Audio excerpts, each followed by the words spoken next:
उसके बाद ये जो है सो सारे इंस्ट्रक्शन को करता है। तो ये रजिस्टर जो मेमोरी है, ये मेमोरी पार्ट ही है, रजिस्टर भी मेमोरी ही है और रैम भी मेमोरी ही है, दोनों है। लेकिन यहाँ पे क्वेश्चन ये उठता है कि सर रजिस्टर जो है वो क्या है और वो किस तरह काम करता है, और रैम जो है वो क्या है और ये किस तरह। मेन मेमोरी तो मेरा रैम ही है। हमारा डाटा किसी भी हार्ड, किसी का अगर माइक ऑन है तो उसको ऑफ कर लो, अगर कोई कंफ्यूजन हो तो उसको फिर से तुम अनम्यूट करके वो कर सकते हो। तुम अभी फिलहाल म्यूट कर लो सब। तो हमारा जो रैम है वो मेन मेमोरी है। कोई भी हार्ड डिस्क यदि है, मान के चलो कोई हार्ड डिस्क है और इसमें कोई डाटा है, तो ये उठ करके कहाँ आता है, रैम में आता है। और रैम से डाटा तब जाता है सीपीयू के पास, यानी कि रजिस्टर मेमोरी के पास। तो यहाँ पर बताओ कि सबसे ज्यादा स्पीड किसमें डाटा रहेगा, तो प्रोसेसिंग सबसे ज्यादा स्पीड होगा किस मेमोरी में रहेगा, कोई बताओ। ये भी मेमोरी है, ये भी मेमोरी है और ये भी मेमोरी है। किसमें डाटा रहेगा सबसे फास्ट फेच होगा, ऑब्वियस सी बात है। रजिस्टर में अगर डाटा रहेगा, रजिस्टर में अगर डाटा रहेगा तो वो सबसे फास्ट फेच होगा। उसके बाद रैम में, और उसके बाद हार्ड डिस्क में अगर डाटा रहे तो हार्ड डिस्क से डायरेक्ट डाटा कोई भी सीपीयू एक्सेस नहीं करता है। हमारा जब भी डाटा एक्सेस करता है तो वो रैम से एक्सेस करता है। किससे, रैम से। इसीलिए इसको मेन मेमोरी भी कहते हैं। और रैम कौन सा मेमोरी है, वोलेटाइल मेमोरी है। यानी कि जब तक तुम्हारा पावर ऑन है, तुम्हारे रैम को और तुम्हारे सीपीयू को पावर मिल रहा है, तब तक उसके पास डाटा है। अगर नहीं मिल रहा है तो फिर डाटा तब लॉस्ट हो गया। जब ये पावर कट हुआ उसका उसका डाटा लॉस्ट। लेकिन हार्ड डिस्क जो है वो हमारा नॉन वोलेटाइल मेमोरी है, तो सेकेंडरी मेमोरी भी कहते हैं। इसका डाटा जो है वो मीन्स ये तुम्हारा इरेज नहीं होता है जब तक कि तुम इरेज ना कर दो। पावर कट होने पर भी इरेज नहीं होगा जब तक तुम उसको इरेज ना कर दो। अगर एक बार सेव कर दिए तो वो परमानेंटली स्टोर कर लेता है डाटा। इतना कुछ हम सीपीयू क्या कहते हैं पीपीएस के क्लास में बता चुके हैं, शायद याद भी होगा। तो इसी चीज को हम जो है तो थोड़ा सा रिमाइंड करवाना चाह रहे थे कि ये चीज याद आ जाए। किसी को कोई कंफ्यूजन इसमें? No sir. नहीं ना। अब देखो कि हम इसके बारे में जानते हैं, इंस्ट्रक्शन सेट पढ़ना है। इसको हटा दें। क्या, हेलो हेलो, यस सर। आवाज कट रहा है।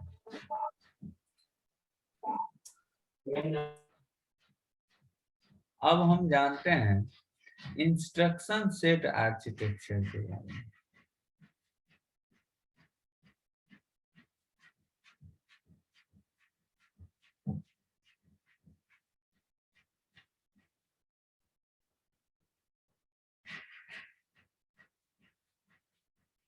Instruction set architecture, instruction set architecture क्या होता है? तुम लोग लैपटॉप खरीद रहे होगे तो देखते होगे कि उसमें एक जो है सो कोई कहता है कि AMD का प्रोसेसर, कोई कहता है कि इंटेल का प्रोसेसर है।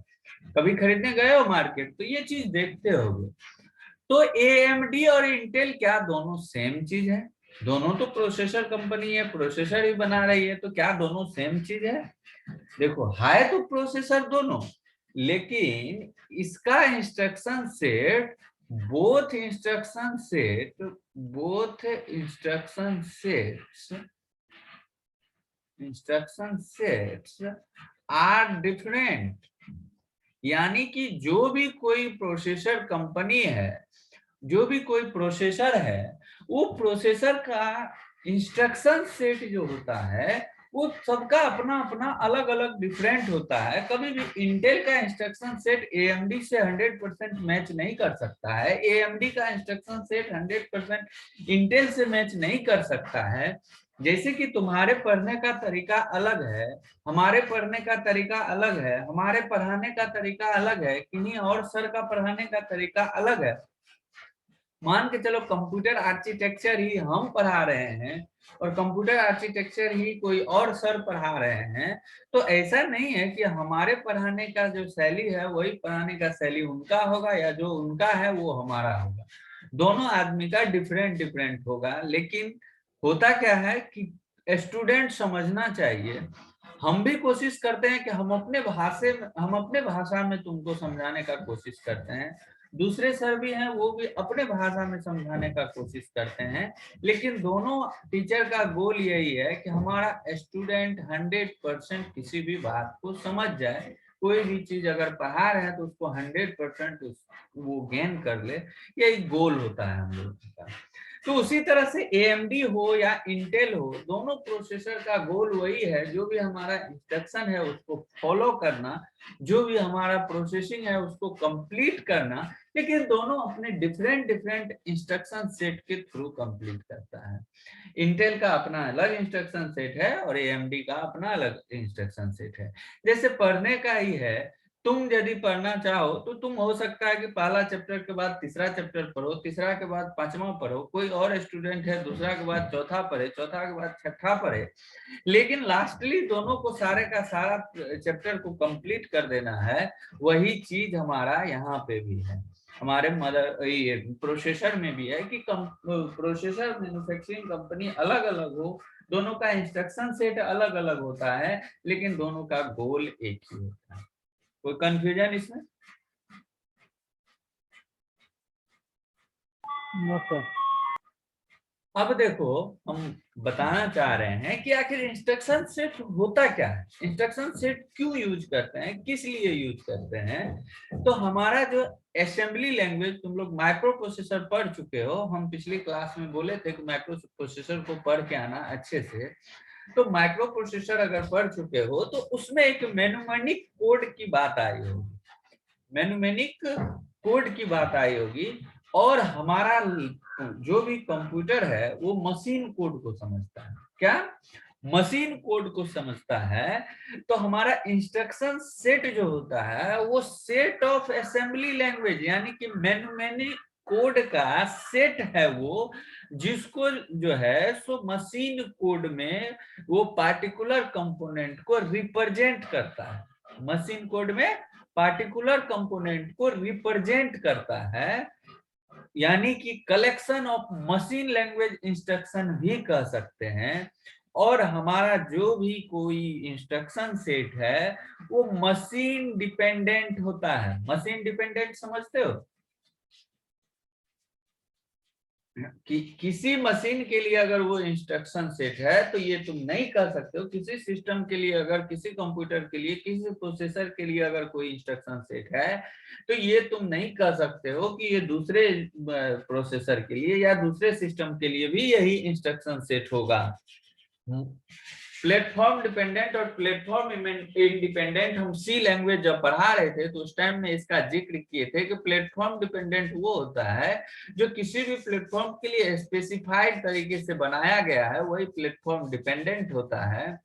जैसे हम तुमको एंड्रॉयड के एप्लीकेशन का और ये विंडोज के एप्लीकेशन का एग्जांपल दिए थे कि विंडोज का एप्लीकेशन एंड्रॉयड में नहीं, ये क्या कहते हैं, इंस्टॉल हो सकता है, एंड्रॉयड का एप्लीकेशन विंडोज में इंस्टॉल नहीं हो सकता है। यही है प्लेटफॉर्म डिपेंडेंट। उसी तरह से ये हमारा जो इंस्ट्रक्शन सेट होता है वो भी मशीन डिपेंडेंट होता है कि जो इंस्ट्रक्शन सेट जिस मशीन के लिए बनाया गया है वो इंस्ट्रक्शन सेट 100% करेक्शन के साथ, 100% श्योरिटी के साथ उसी मशीन में काम कर सकता है, दूसरे में बिल्कुल भी नहीं काम कर सकता है। और या काम भी करेगा तो प्रॉपर वे में काम नहीं करेगा। कोइंसिडेंटली हो सकता है कि सेम मशीन हो, सेम प्रोसेसर हो, तो दोनों के लिए सेम काम करे। कोई कंफ्यूजन इसमें?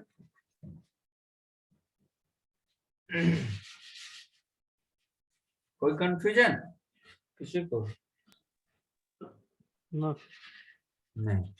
अब देखो ये होता क्या है कि ये इंस्ट्रक्शन सेट किसको देता है, प्रोसेसर को देता है, और वो प्रोसेसर उसको क्या करता है, उस इंस्ट्रक्शन के अकॉर्डिंग जो है सो हमारा काम करवाता है, उसी इंस्ट्रक्शन के अकॉर्डिंग। इंस्ट्रक्शन सेट हमेशा, ये हमेशा याद रखना कि न्यूमेरिक कोड में होता है, जो कि हम माइक्रो प्रोसेसर में पढ़े होंगे, एड, सब, कंपेयर, इन, जंप, लोड, आउट, स्टोर, ये सब पढ़े थे कि नहीं पढ़े थे। ये हमारा न्यूमेरिक कोड है असेंबली लैंग्वेज का, और वही मशीन कोड में रिप्रेजेंट किया जाता है, और वो क्या किसको दिया जाता है, प्रोसेसर को दिया जाता है। यही हमारा इंस्ट्रक्शन सेट कहलाता है। अगर हम डिफिनेशन की बात करें,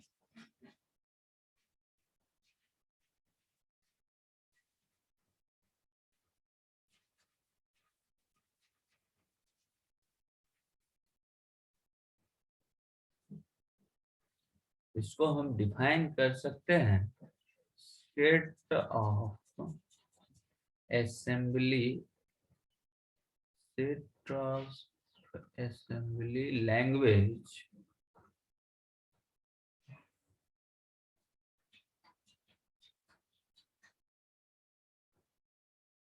न्यूमेरिक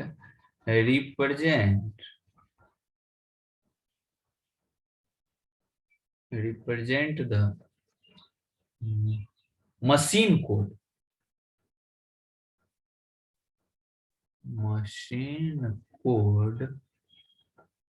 of a particular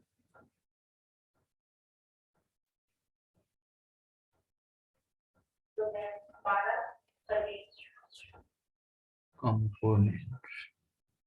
यानी कि किसी भी पार्टिकुलर कंपोनेंट के लिए असेंबली लैंग्वेज का जो न्यूमेरिक कोड है, वो रिप्रेजेंटेशन वही क्या कहलाता है, इंस्ट्रक्शन सेट कहलाता है। यानी कि इसको और भाषा में हम लिखना चाहें तो ये लिख सकते हैं, कलेक्शन ऑफ मशीन लैंग्वेज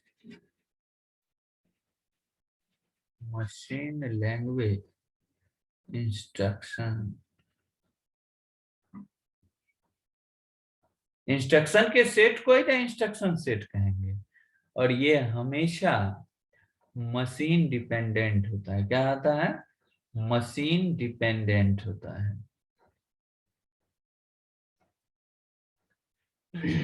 और ये करता क्या है, give the instruction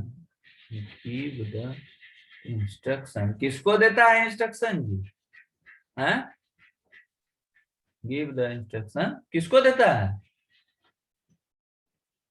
processor. Processor, give the instruction two processor.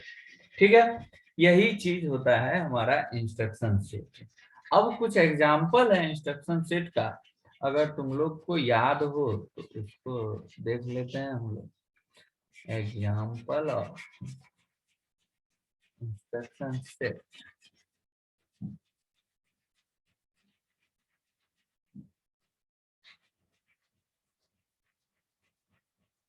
एक इंस्ट्रक्शन सेट है एड।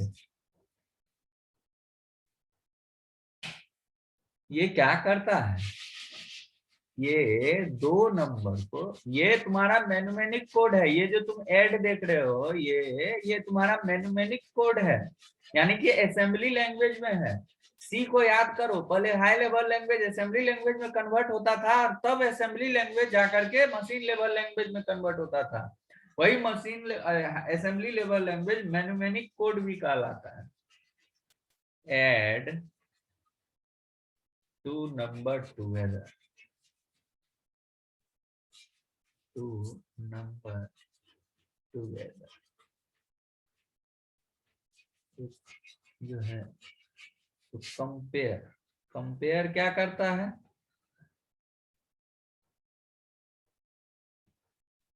कंपेयर क्या करेगा, दो नंबर को कंपेयर, कंपेयर नंबर्स।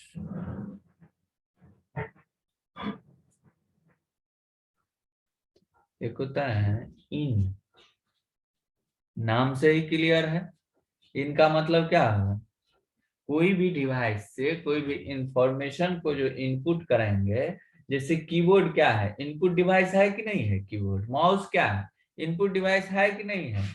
तो इसके थ्रू यदि हम कोई भी डाटा, कोई भी इंफॉर्मेशन इनपुट करवाएंगे तो वो कौन सा मैन्युअलिक कोड के थ्रू, इन के through, input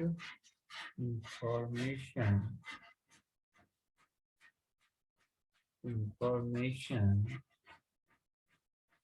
from a device पर keyboard,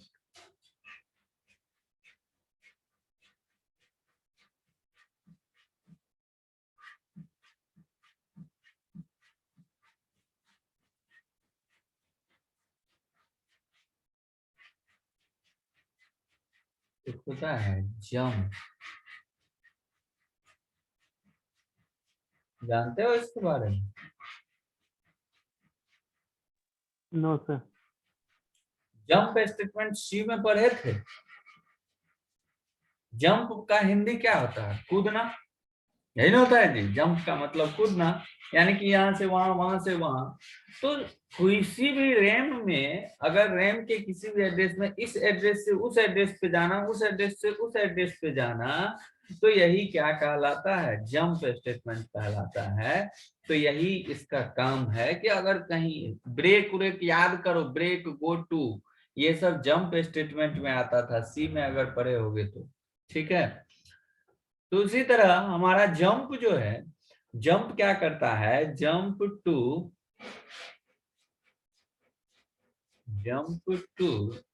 designated RAM address,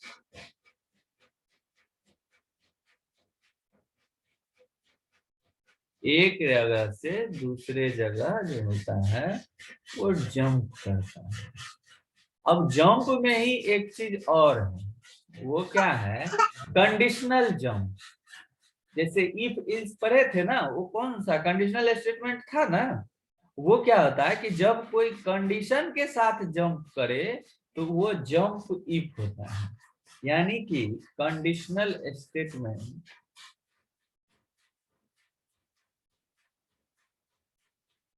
conditional statement that jumps to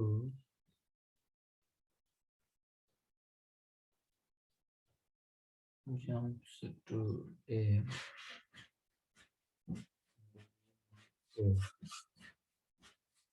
range address।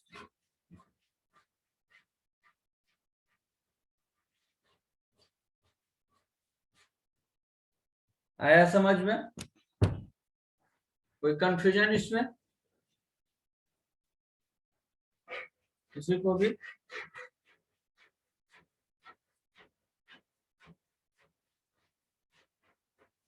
Confusion है क्या जी? अरे बोलो ना, कोई एकदम मतलब चुपचाप पढ़ रहा है कि नहीं पढ़ रहा है, उसमें भी हमको कंफ्यूजन है।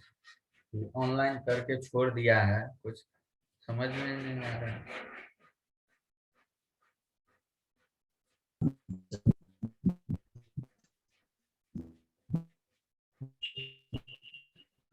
Hello, yes sir.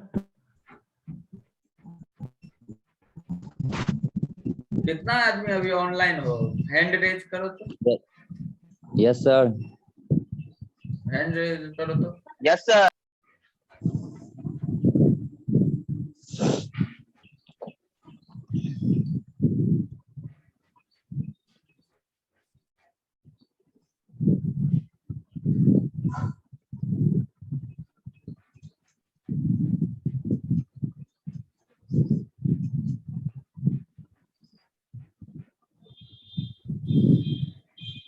चलो ठीक,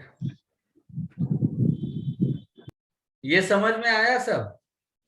तो इसको हम क्लियर कर दें, लिखोगे? Yes sir. क्लियर कर दें? Yes sir.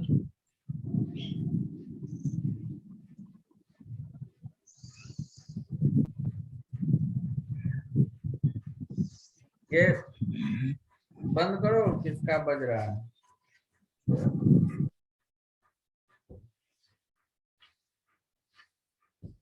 एक और है, कितना हो गया था उधर इंस्ट्रक्शन से? 5 ठो सर।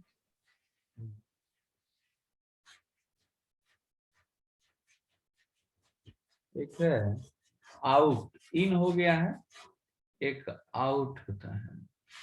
आउट क्या करेगा? जैसे इन क्या करता था, किसी भी डिवाइस से इनपुट लेता था, तो ये क्या करता है, आउटपुट इंफॉर्मेशन टू डिवाइस। जैसे प्रिंटर को प्रिंट देते हो ना, तो वो किसके थ्रू आता है? इसी मैनिक कोड के थ्रू आता है। ठीक है, एग्जाम्पल में जैसे प्रिंटर, मॉनिटर, etc।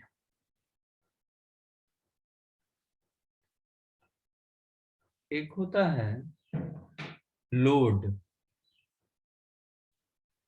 लोड मतलब क्या हुआ? लोड से क्या मीनिंग निकलता है?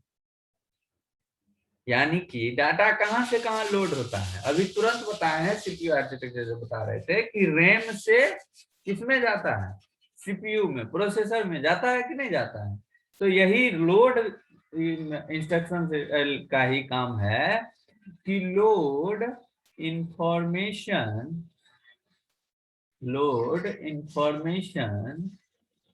From RAM to CPU, RAM to CPU.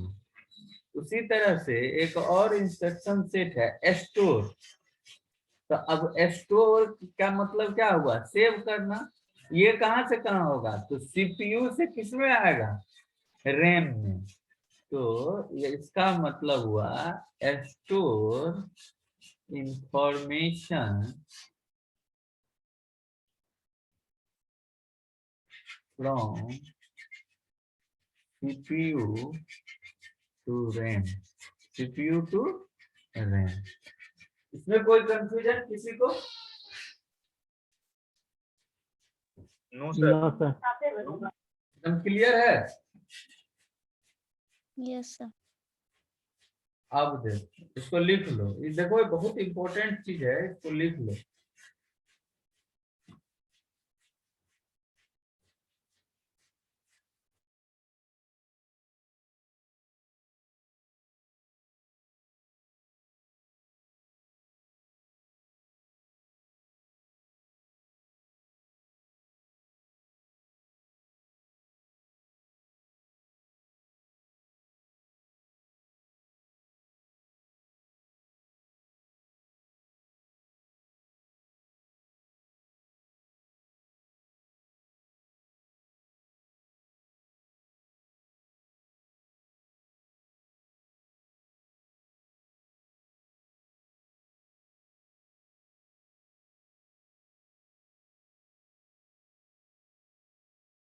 हुआ?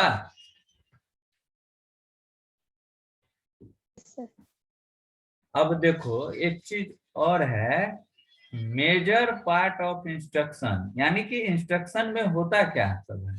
Major parts of instruction. याद करो, सी पढ़े थे, उसमें एक चीज बताए थे, ऑपरेंड और ऑपरेटर। ऑपरेटर जिस टाइम पढ़ा रहे होंगे ये चीज बताए थे, ऑपरेंड और ऑपरेटर, याद है?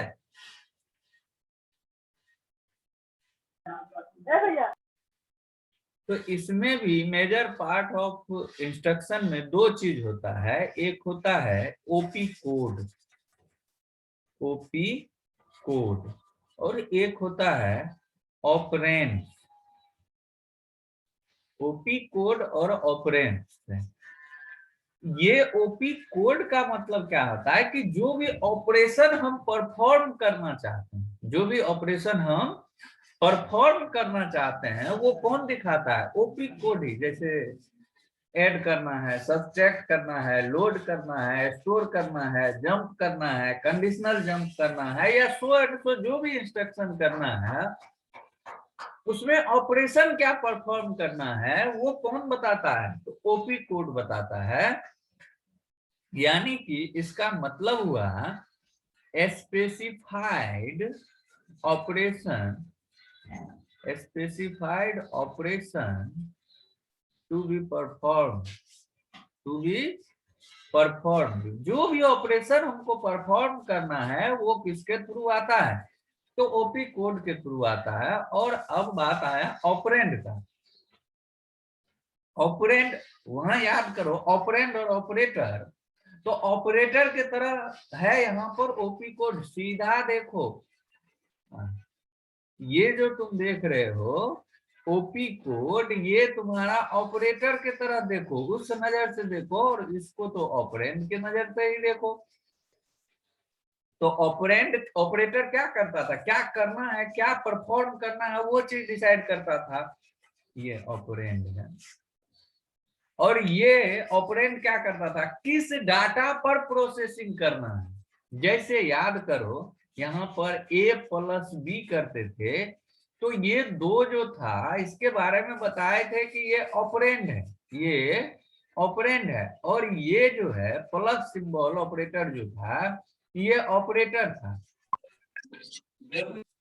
यानी कि यही बता रहा था, यही प्लस सिंबल ये चीज बता रहा था कि हमको करना क्या है और किस डाटा पे करना है। तो ये दो डाटा जो था इस पे ऑपरेशन परफॉर्म करना था, और क्या ऑपरेशन परफॉर्म करना था वो ये ऑपरेटर दिखाता था।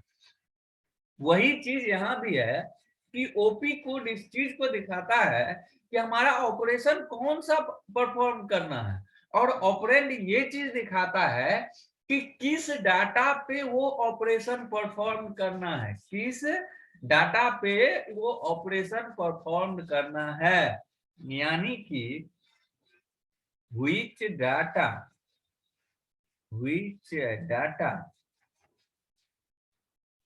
प्रोसेसिंग, यानी कि कौन सा डाटा प्रोसेस। अब एक चीज और यहाँ पर ऐड हो जाता है कि यहाँ डाटा तो होगा ही होगा, ये में भी एड्रेस भी कंटेन कर सकता है। जिस डाटा पे हमको ऑपरेशन करना है उस डाटा का एड्रेस भी रख सकता है, डाटा भी रख सकता है या फिर डाटा का एड्रेस भी रख सकता है। और ओपी कोड क्या करता है, वो सिर्फ और सिर्फ स्पेसिफाई करता है कि कौन सा ऑपरेशन परफॉर्म करना है।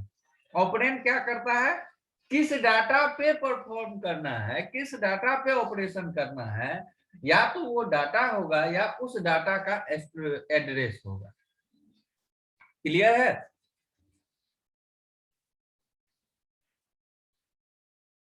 Operand Yes, sir. Can be hold the address, यानी कि ये डाटा भी रख सकता है और एड्रेस भी रख सकता है, डाटा या फिर address of data, address of data. कोई कंफ्यूजन इसमें? No, sir. नहीं ना। अब देखो एक चीज और इसमें जानना है हमको, इंस्ट्रक्शन सेट रखता कौन सा फॉर्मेट है। तो instruction can take different format,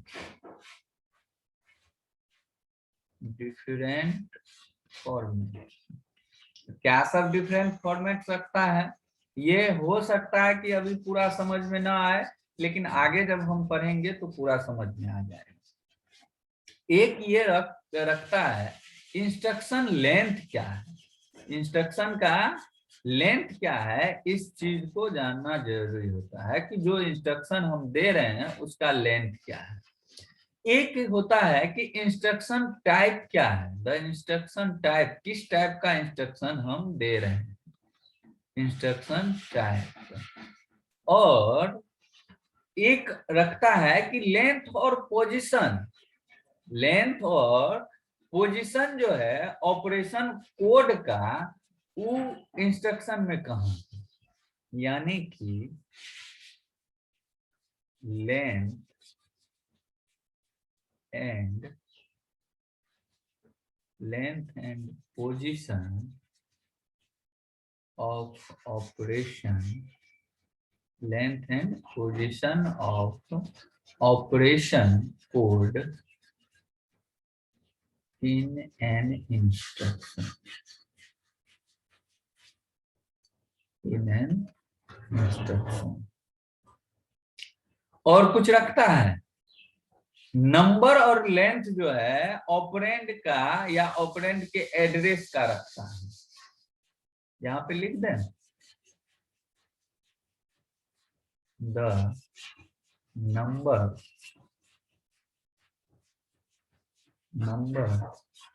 and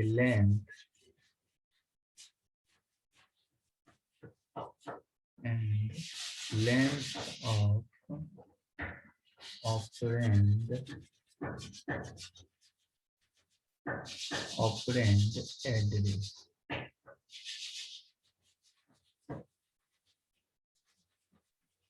यानी कि हमारा जो ऑपरेंड है, ये ऑफ है,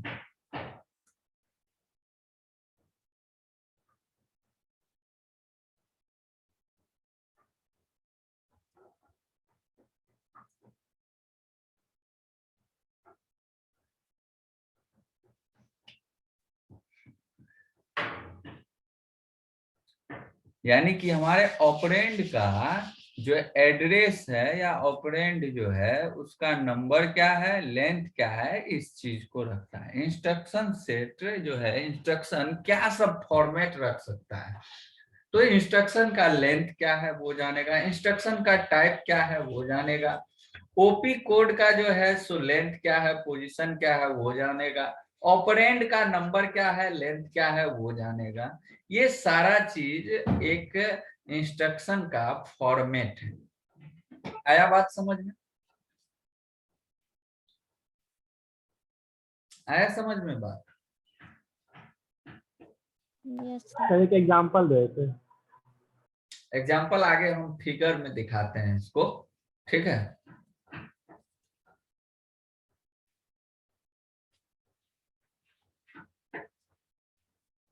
अब जैसे इरेज कर दे इसको, यस सर।